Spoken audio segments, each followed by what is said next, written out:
So, social psychology is scientific in nature.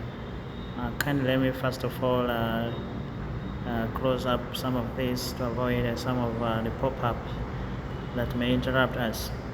So I was saying that social psychology is scientific in nature. What does it mean?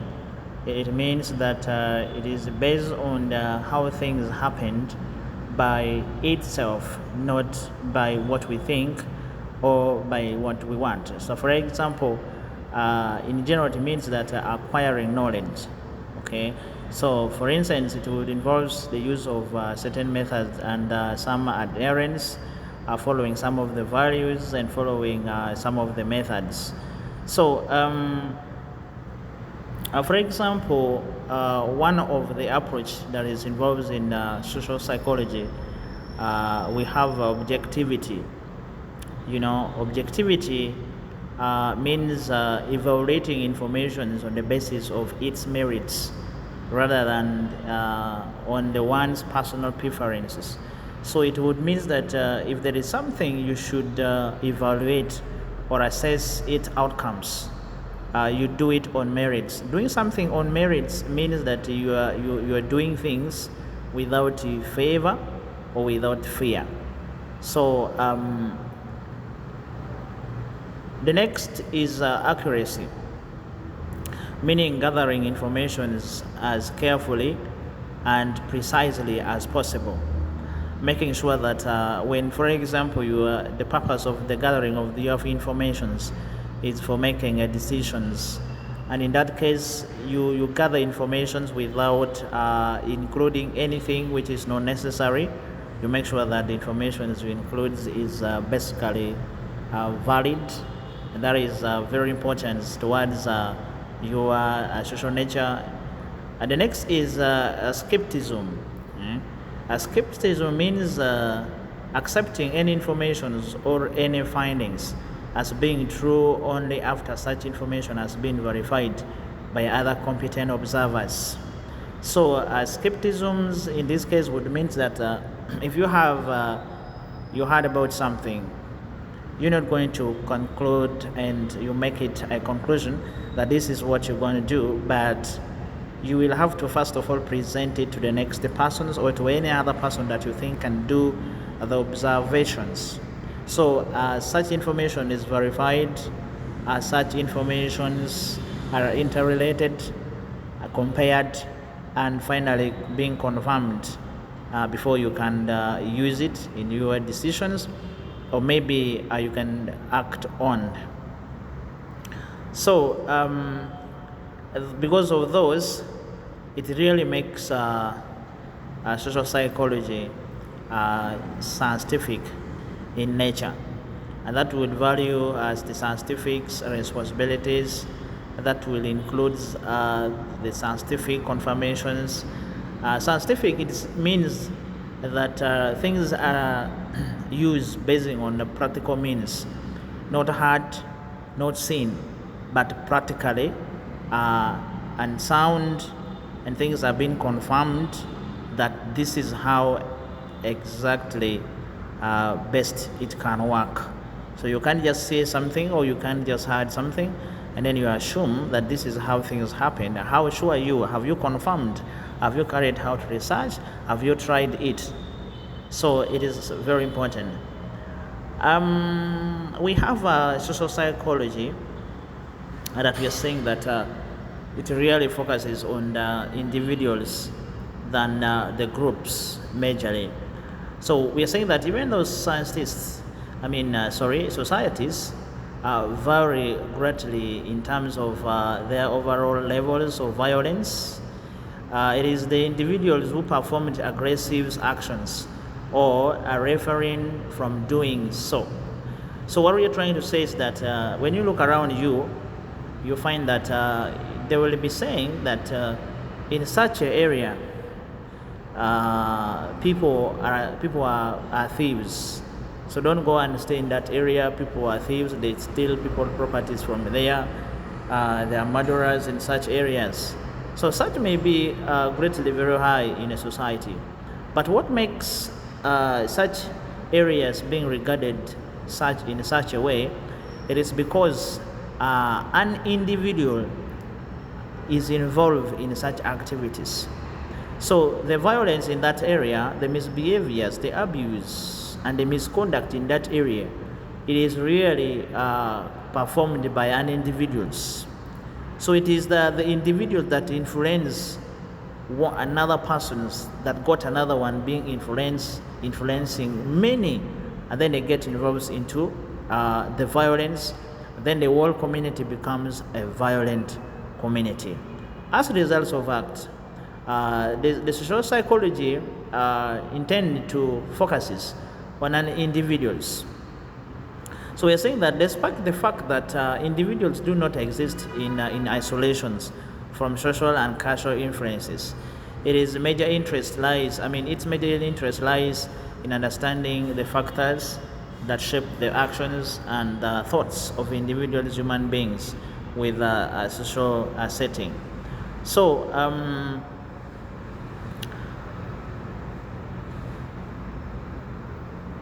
many people that end up having bad behaviors, the characters and attitudes, it normally starts with the actions of one person's or an individual's that later affected the whole community. So we kindly say that the individuals may not exist in isolations. For example, if the attitudes of one person is bad, first of all, they don't live alone. They have friends, they have people, they have families. So they have the power, the potentials of influencing the whole families, the whole communities, starting by first influencing the closest persons, next following like that until everybody becomes influenced towards certain behaviors or towards certain actions. And also, social psychology seems to understand causes of social behavior and thoughts. So the social psychologists are principally concerned with understanding the wide range of conditions that shape the social behaviors and thoughts of the individuals and their actions, feelings, beliefs, memories, and interferences with respect to other people. Such factors fall into 5 major categories. Number 1, the actions and characteristics of others and what others says and do. Okay, what does a person does and what do they say? Sometimes people say something different and they do something different. And also,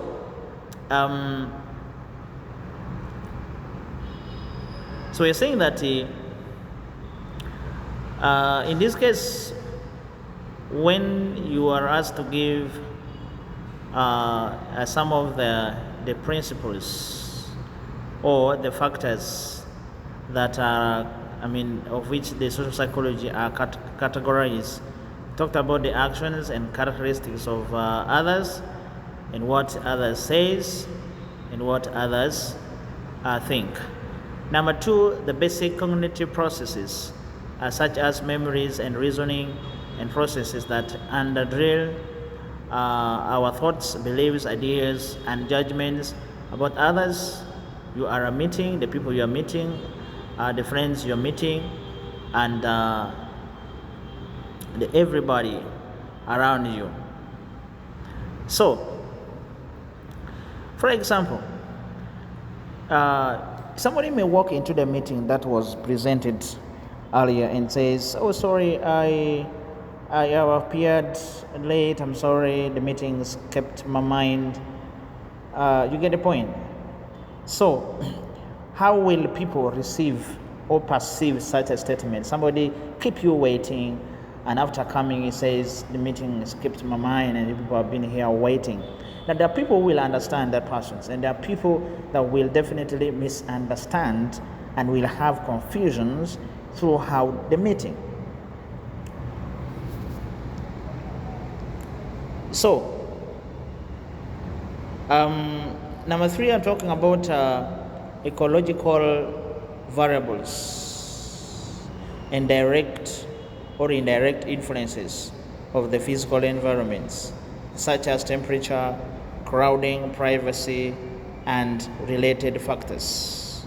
For example, those exposed to high levels of noises, air pollution, or excessive levels of crowding have any impact on our social behaviors in performance of various tasks. So physical environment does not indeed influence our feelings, thoughts, and behaviors. So for example, you normally say people, when you go to a new environment, your attitudes change, your behavior changes. When you happen to meet someone from a different culture who has been living in a different environment, most of the things tend to change. Your attitudes, the behaviors, the actions, in other qualities. So the next category is the cultural context in which the social behaviors and thoughts occur. So, for example, the cultures are organized systems of shares meanings. Organized systems of shared meanings, perceptions, and belief held by the persons belonging or certain groups. What a certain groups believe in, what they are made to be, what they accept, to be what they can or they feel comfortable of following. And such may play roles. For example, the questions of whom should people marry and how many children should people have. So such kind of questions that comes psychologically, it is traditional, it is cultural. For instance, when you look at the cultures of the whites, it may be very difficult for you to find a family that have like 20 or 18 or 15 and above children. Why? It is because of the influences of the cultures. And there is a possibility that anybody can adopt to that and really follow the same lifestyles within that society. Now, for example, should people keep their emotional reactions to themselves, or should they demonstrate their emotions openly? We have for example, of the like of anti-gay bill and meaning skirt bill. So it influences a lot of social psychology, because that may influence people into the new characters. It may change people into different activities and participations. So social psychology would try to look through at the impact of such bills, the impact of such suggestions on the people's life and their social characters. And then we also have biological factors and processes that are relevant to social behaviors, including certain aspects of maybe our genetic inheritance. For example, we are saying, is social behavior influenced by biological processes and by the genetic factors? Or our preferences, behaviors, emotional reactions, attitudes, and values are affected to some extent by our biological inheritance. Now, some people would find sayings that so and so behave like the parent, so and so behave like the brother, so and so do this like that. So it means that the biological factors also have the influences towards the people's character, the behaviors, the characteristics, the values, and their actions as well. So we're saying that social psychology focuses on how individuals think, how they feel, how they behave, and is concerned about amazingly diverse sets of topics. People, privates, even non-conscious belief in attitudes, their most passionate emotions, their heroics, cowardly, or merely mundane public's behaviors. So these all fall within the broad scopes of social psychology, and therefore contributing towards positive development of human nature. So this is basically the introductions to social psychology, okay? And You can go through them and summarize some of them, actually, that will really, I hope you to get the background of social psychology. So, like we normally do, we normally summarize the key areas. Meanwhile, you carry out the activities of 90% to try to read, understand, and using the question approach that I do send, and then get your point correct and try to compare and match some of the approaches to what questions with the question paper. So let's summarize topic 2, social influence and personal control. How can we change others? How can we change other people's behavior? And how can they change our behaviors?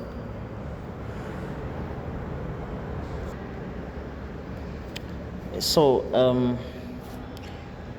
like, how many times do you think every day someone try to influence you to what they want, or try to make you think the way they think, or feels the way they are feelings, or even act in a way that they want? So we're saying that most of us are on a receiving end of a large number of attempts on social influences every day. What I'm saying is that a lot of people are attempted to behave like others in a daily basis, and this can happen in a physical way. This can happen, like for example, these days now, social media is extremely high. Such kind of attempt can really happen in social medias, physically, and all that. So social influences refers to efforts by one or more individuals, to change the attitudes, beliefs, perceptions, or behaviors, or one or more others. Now you find that someone put a lot of efforts to try to change you, to try to change your behaviors, to try to change your attitudes, to try to change what you believe in. Changing your beliefs is probably, for example, like a Muslim try to approach you so that you can accept to believe in Islam instead of believing in Christ. So, and people put a lot of that. Perceptions, someone try to force you, you put a lot of efforts to convince you, and you start understanding like how they are understanding, like even behaving like them, or like some other people. For example, radio and television commercials, magazines and newspapers, adverts, billboards, direct requests from people such as friends, relatives, co-workers and strangers, like salespersons or politicians. All these people influence you. They put a lot of efforts to really change your mind and change the way you think. You find that you start hating somebody, not because the person has done something, but because of social influence. So now, responses to social influences are embedded in the 3 types of social influence, namely conformity, compliance, and obedience. Okay? So, conformity is a type of social influence in which individuals change their attitudes or behaviors in order to adhere to the existing social norms. Okay. So, and social norms are the explicit or unspoken rules indicating how individuals are expected to behave in specific situations. Written law, constitutions, written rules, and signs in many public places are examples of explicit norms. So the explicit or unspoken norms includes not standing close to strangers. Nobody will tell you that. No, it's nowhere written. Those are unspoken rules. Standing when national anthems are sung, it is of course as written rules somewhere, but everybody understands that. So, in conformity would means that you do something to adhere to the certain rules or the behaviors.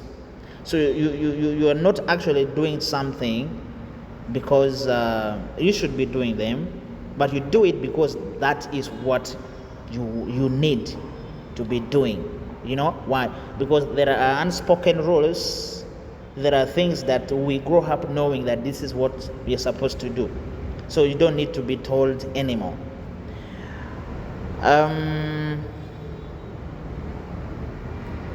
So that is something about informity, and I wanted to make it a summary. So conformity is the types of social influence. So you take it as that. Now, what are some of the factors affecting conformity? So among the most important factors producing conformity are the following. Number one, cohesiveness. Cohesiveness, that is accepting influences from those who we like. So you accept someone to change your mind, to convince you, to change the way you think, to change the way you believe, to change the way you behave, just because you like them. So we are saying that this is the degree of attractions felt by an individual towards an influencing group. And that explains why we are more likely influenced by our friends, roommates, co-workers than by the stranger. Why? Because you know your friends, you know your classmates, you know your roommates, you know your co-workers, and you try to believe in them, you try to trust them. So they have the power to influence you than a stranger. Okay? So the friends can influence you in many ways, can even influence you to go out and drink, but a stranger cannot do that. So that is conformity. So when cohesiveness is high, pressures towards conformity are modified. For example, the more attractive the group is to its self-members, the greater is its ability to produce conformity. If you want to be liked by others, it is the best to share their views, or at least to express acceptance of those views. So, for example, people would say, stop going with us because you don't do this, you don't do this, you don't do this, because actually that is your group and that is the members that you belong to. And definitely tomorrow you are going to start doing something, and you're going to start believing that, and you're going to start acting like they act. So, you accept to change, not because you wanted to change, but because you like the people who is telling you to change, you love them, and therefore, even if what they are deciding is extremely wrong, but you're going to follow that, you're going to accept because you like the person who is telling you. You tend to know the persons, you tend to trust them as well. All right, so the next is the group size, the factors that can also influence conformity. Group size. So the more people is more likely to influence than few. For example, like the power of 3 or 2 people and the power of 1. You can be able to argue with 1, but you can't argue with the 5 people. They have the power to influence you and change you because, first of all, you like them. So it's not like having 10 strangers who is telling you something for you to believe, you won't accept. But this is the number of 10 people who you like, and definitely they have the power to influence you. So the group size, we are saying that more is not always better with respect to social influence. Conformity increases with the group size up to about 3 members, but then seems to level off. This is because As group size rises beyond 3 or 4 members, individuals exposed to social pressures begin to suspect collusions. They conclude that group members are not expressing individual views, but are actually working towards together to influence them. So, when you're beginning to, you have high numbers of members, you can realize that in a certain groups of people, you'll find that sometimes people separate and they don't buy ideas of certain people, and also certain people separate. You'll find that the group of people are divided into two: those one who are agreeing and those one who are not supporting, those one who are accepting and then those who are refusing. So basically, that influence totally the conformity of the individuals. And then we have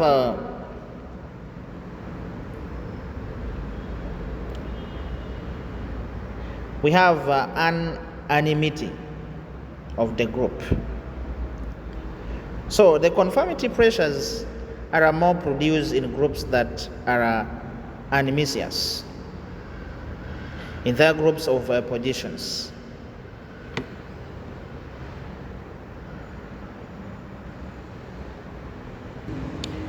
So when every people in the group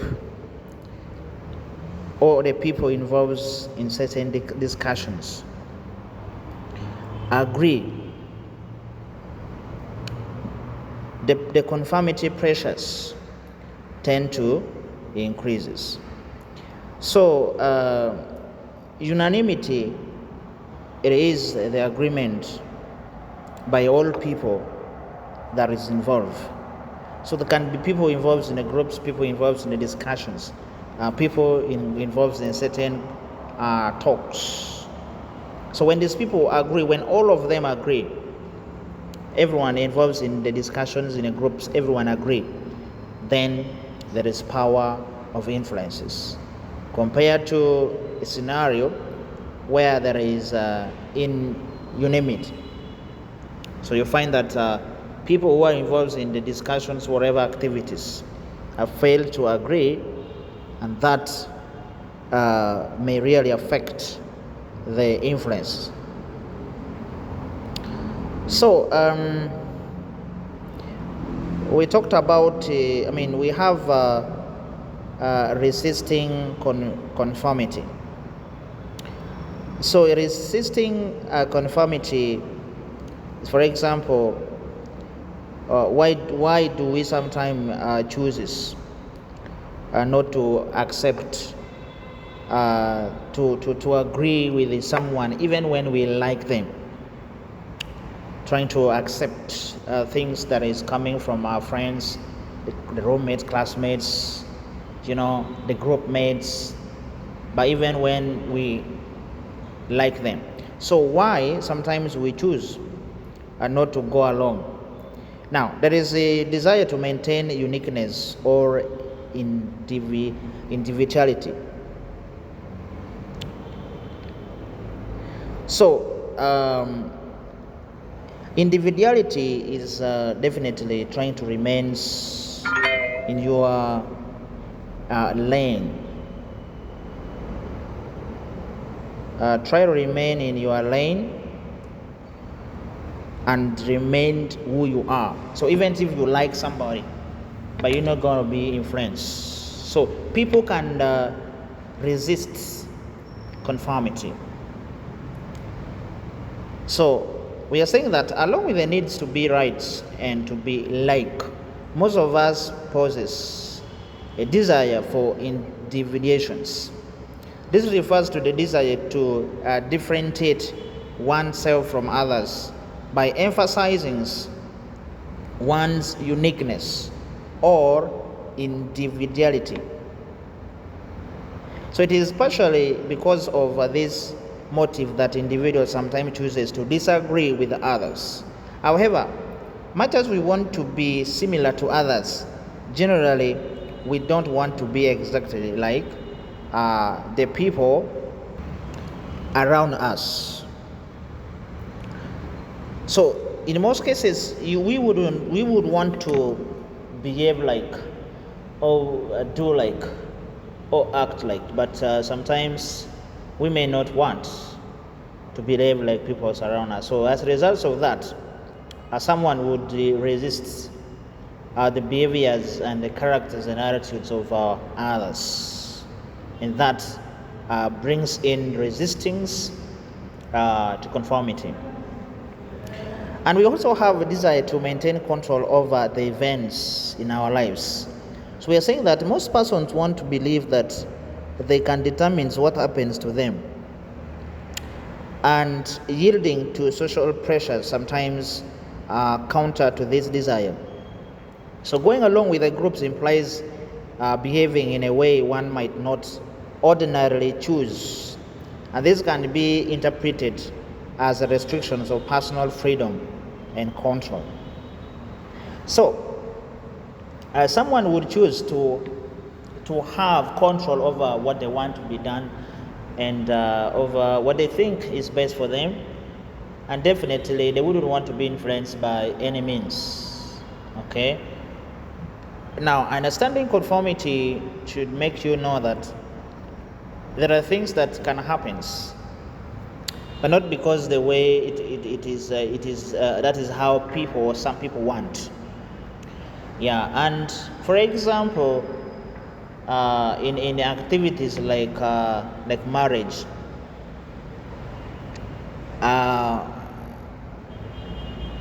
some people can actually marry a man or marry a wife, or that lady or that man, not because they love such a person, but it may happen because of the influence of feelings towards either what people think or what they feel, and that will be called a marriage hour of pity, of which tomorrow it results into something else. But that is because of the conformity. Try to agree on something because it's being told about, you're afraid of something, and or maybe probably you like the person who is saying it, but you are not willing to remain there regardless of the situations. All right. So the other factors of, so let's talk about compliance. This is basically trying to induce someone to say yes, to your request. Sometimes you say yes on things that you actually don't like, you don't want, and something like that. You get a point. Yeah. So we are saying that there are times when people act not out of conformity, not because they like someone or they like the people even, but in accordance with the wishes of or the suggestions or direct requests of the another persons. And these types of social influences is called compliance. You just comply. You just comply. You just accept. But that is not what you want. That's not what is going to work for you. But you just accept. It's like you just want to accept. Just want to accept.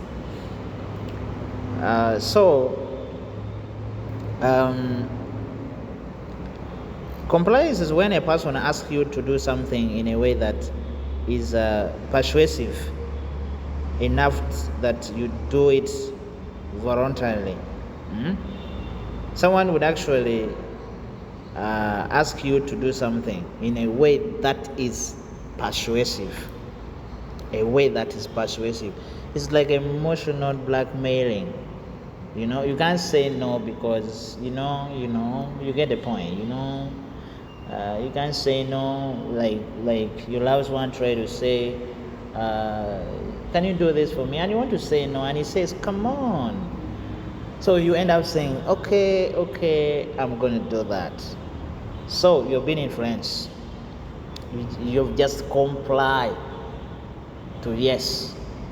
Not because you like, the decision or whatever, but you comply.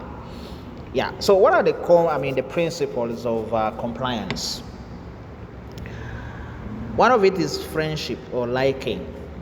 In general, we are more willing to comply with the requests from friends or from people we like than those requests that comes from the strangers or people we don't like. You get it? So that is a principle of compliance. Commitment or consistency.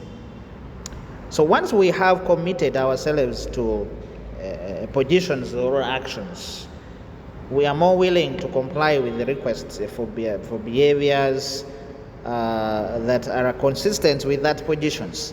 So we generally want to behave in consistent manner. So once we are committed to a positions of view, we try to say or do things that fits within in various ways. Commitment or consistency. So consistency means that this is what I do and this is how I'm supposed to do it, and I just need to keep doing that. So we have also security.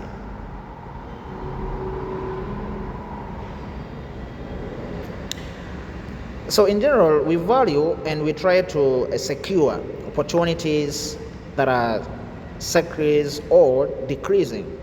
As a result, we are more likely to comply with the request that focus on disappearing opportunities than on ones that makes no reference to such changes. Probably. So we have reciprocity. Reciprocity is basically willing to comply with the request from someone who has previously provided a favor or concession to us than to someone who has not. So in other words, we feel obligated to pay people back in the same way for what they have done for us. Simple. So somebody did something good for you. So we have social validation, and we are saying that we are generally more willing to comply with a request for some actions if this actions is consistent with what we believe persons similar to ourselves are doing or thinking. So what do I mean? I mean that validation is, for example, when I happen to tell you something. Okay, let's say you're thinking about, I am your friend, for example. You're thinking about going out to the beach. And I also tell you that, hey, come on, can we go to the beach and we just, we rest ourselves? You're most likely to accept that, right? Because that's what you are thinking. So that is the validation. It simply means that your opinion matches with mine. We are the same thing. Valid. Okay, that, wow, perfect. That is a valid opinion. You're perfect there. You get me point, right?